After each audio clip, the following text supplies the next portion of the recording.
temática do movimento moderno e também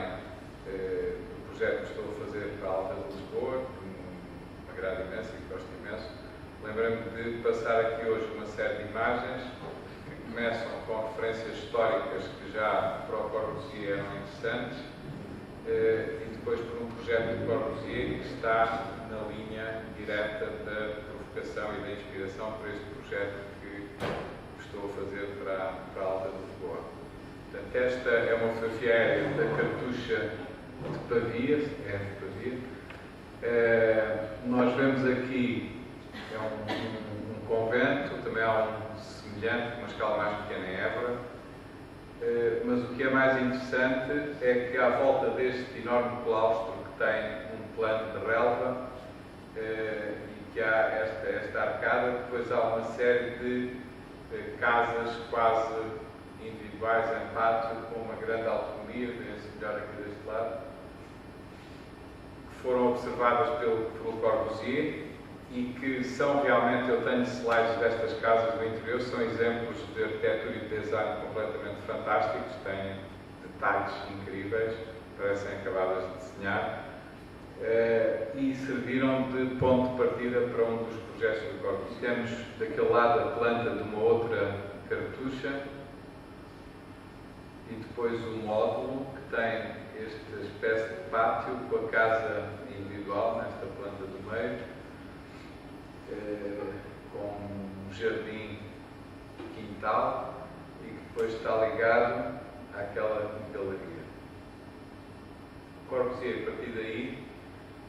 pensou num tipo de casa, que podia ser uma casa isolada ou uma casa agrupada em edifícios, que ele chama immeuble villa, uma vila, e que tem 2 pisos em L, uma sala com duplo pé direito, um pátio, os quartos em cima, que é o que se vê descrito aqui nestes desenhos. Temos o pátio, a sala com duplo pé direito, depois os quartos em cima,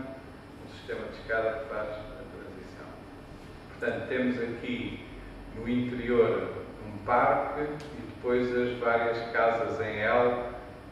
diretamente inspiradas naquele fogo da Cartucha e organizadas à volta deste pátio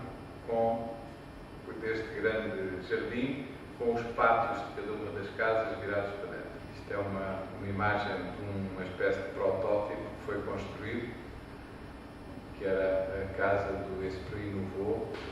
e que está hoje, penso, construída e restaurada em Bolonha. E é o pátio com o duplo pé direito, com uma entrada de luz zenital e com uma certa proteção para criar este ambiente interiorizado e com o qual se relaciona a sala em duplo pé direito, os outros compartimentos e os quartos em cima. E, portanto, isto é uma unidade à volta da qual, organizada à volta do pátio e depois se pode montar em conjuntos diferenciados. Esta é, então, uma imagem do immeuble villa com estas unidades com o pátio, a sala do pé direito e, ao fundo, os quartos, tudo organizado e depois sobreposto a criar este tipo de edifício que tem uma grande individualidade em cada um dos fogos e que depois ganha um sentido coletivo. Ali está uma outra implantação diferente da anterior, em que os pátios estão virados para o exterior e as galerias para o interior. Uma outra imagem.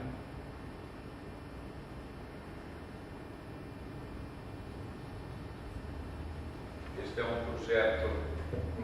que eu fiz para o Bom Sucesso, vai começar agora a construir-se, e fazia uma reflexão que tem a ver com esta ideia do pátio. Portanto, este é o conjunto, tem estas casas em L com os pátios. À partida, este plano urbanístico pressupunha que existissem pequenas casas, pequenas ou grandes, mas casas isoladas num terreno à sua volta, que aliás se vê em quase todos os outros exemplos. No entanto, pareceu-me que era mais interessante concentrar e individualizar, concentrar o espaço livre do lote numa só área e fazer os limites do lote depois com a casa em L. Isto é o primeiro esquiço. Por um lado, esta ideia de ter a casa em L, deixar passar o terreno por baixo, implantar as casas à cota mais favorável na relação com o terreno, reunir no centro da casa, no centro do espaço, todo o terreno disponível, neste caso em L. Inicialmente, este primeiro esquiço pressupunha que a casa pudesse ter um pátio interior. Portanto, esta é a primeira maquete. Esta primeira casa é só uma linha, mas depois as outras são todas um L e vão estando abertas e fechadas de acordo com a relação que têm com o exterior, umas com as outras, e depois cada casa naquele pátio-jardim tem uma piscina, um espaço para os automóveis e um jardim que às vezes passa por baixo da casa. Portanto, temos sempre estes tais espaços centrais com a casa a estabelecer um limite, mas mantendo sempre uma grande abertura para o resto do espaço exterior e uma certa proteção e uma definição muito clara do espaço próprio da casa e da sua relação com o resto dos espaços daquele conjunto. Isto é uma outra maquete em que se vê mais claramente. As casas não têm coberturas, mas vêem-se as casas em L e os espaços de cada um destes lotes com o espaço exterior completamente reunido e disponibilizado na relação com a casa e com os espaços exteriores. Aqui é um dos buracos do Golfo e aqui é a rua de acesso que depois dá ligação a todas as casas. Esta é uma das casas, portanto, ali vemos a sala de refeições, um pequeno pátio que tem ligação para baixo diretamente, os quartos que ali adiante, depois a zona dos automóveis, a piscina e o espaço exterior que tem continuidade agora claramente marcado. E por baixo desta zona da sala, ao canto está a cozinha, mas por baixo da zona da sala há uma área coberta que constrói uma espécie de sala exterior. Essa tal sala exterior que se vê aqui, e por cima a sala com uma varanda, e daquela varanda vê-se claramente para o exterior, mas a casa tem sempre uma certa possibilidade de interiorização em relação àquele espaço do pátio do jardim, mas sem ser excessivamente fechado. O projeto é anterior, mas depois o da Alta de Lisboa, temos ali o Parque Central, a Avenida Central, marcada vermelho o lote, enfim, a área onde se vai construir. Portanto, há um princípio de maior liberdade na agregação destas casas, destas vilas, mas o ponto de partida,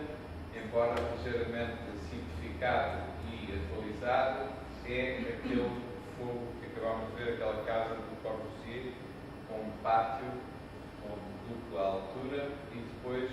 cada casa destas é um L à volta desse pátio, com os quartos em cima da sala, as salas e a cozinha embaixo. No interior do quarteirão, aqui ao lado está o parque,